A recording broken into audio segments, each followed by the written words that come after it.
Hi, good morning. My name is Sarus and I'm a cardiology fellow from the Mayo Clinic in Rochester.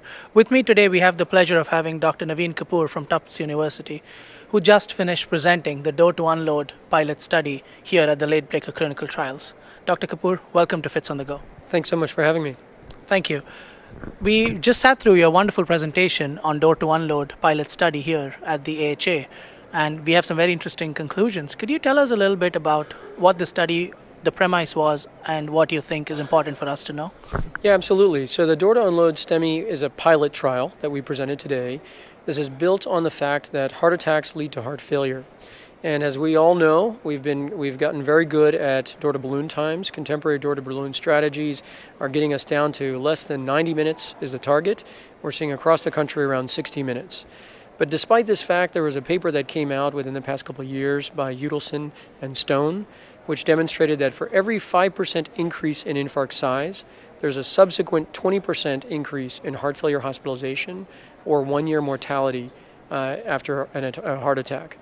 And so for that reason, we started to look at, are there other paradigms that we can think about to reduce the size of a heart attack? And for many years, this has been studied. This concept of unloading is something that's not new necessarily, but it's also had a sort of a re-emergence over the past decade, mostly because the engineering has advanced in terms of mechanical circulatory support to illustrate that LV unloading is achievable. And it's achievable through a percutaneous approach. It's achievable in a rapid, short amount of time. And when we say unloading, the definition of that means a reduction in left ventricular wall stress. And that translates to a reduction in left ventricular myocardial oxygen consumption. So where else would you want to do that except with the highest priority cases, which is in a heart attack? So the door to unload STEMI pilot study was centralized. The central hypothesis was to test whether or not it's safe to unload the left ventricle and then reperfuse. And that, I think, is another important aspect of the study. It's very disruptive to interrupt the door to balloon time.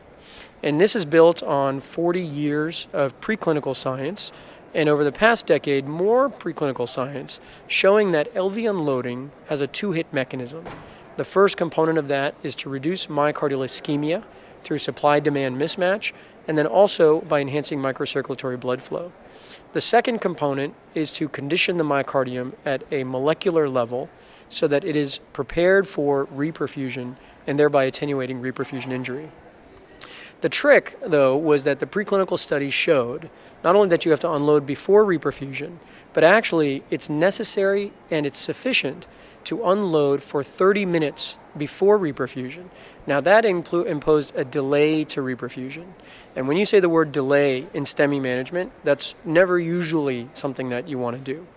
So the pilot study was focused on safety and feasibility.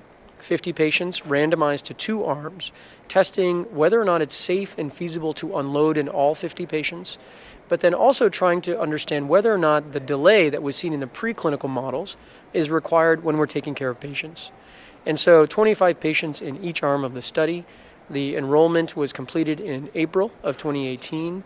The adjudication of the data was done by blinded CMR core labs, looking at cardiac MRI results for infarct size at 3 to 5 days and 30 days. So this obviously is a very provocative study, like you've mentioned briefly. What do you think is going to be the clinical implications of this study? I'm of the understanding that you are working on a pivotal study going into the future. Can you tell us a little bit? Correct. So the door to unload STEMI pilot study was successful. It demonstrated that in 50 patients, we could insert the impella in 100% of patients, activate and unload all of those patients. The second thing we learned is that this can be done across multiple centers across the United States with multiple operators.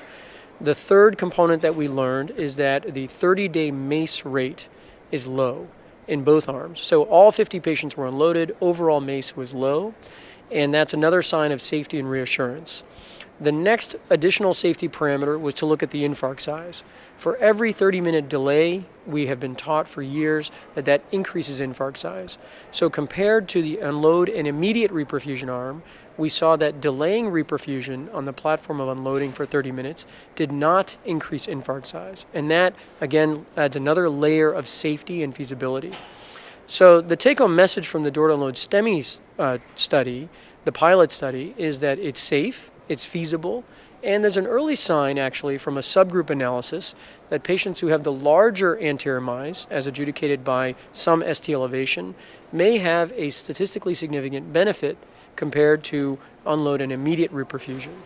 So with all of those lessons learned from the pilot, we can now go forward and design an appropriately powered, necessary, pivotal study which will compare the standard of care approach of door to balloon for heart attack management in anterior STEMI without cardiogenic shock compared to unload and delayed reperfusion for 30 minutes in that comparator analysis. So I think at the end of the day, right now, I don't anticipate that the door to unload STEMI pilot results will change clinical practice, but what it will do is it will change the way operators think. When we saw that the operators participating in the study in the delay arm had zero bailout, meaning that operators were allowed to perform PCI at any time, but the operator and the patient were stable enough during that period of unloading that we didn't see any crossover or early PCI. And that, to me, starts to change the way we think, and it also brings a focus around unloading. So my advice for the fellows in training is to learn about the concept of unloading. This takes us all the way back to ischemia reperfusion injury in the days of STEMI trials with thrombolytics and many, many cardioprotective strategies.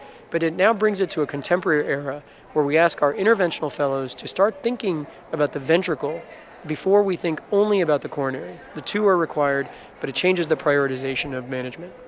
Thank you, Dr. Kapur, so much for sharing your thoughts with us. Thanks very much for having me. There you have it, folks. A very provocative study from Dr. Navin Kaupur and his group on door to unload. Stay tuned to YouTube Fits on the Go for more new videos like this. And stay tuned to Dr. Navin Kaupur's work for some exciting things in acute MI and use of unloading principles. Thank you.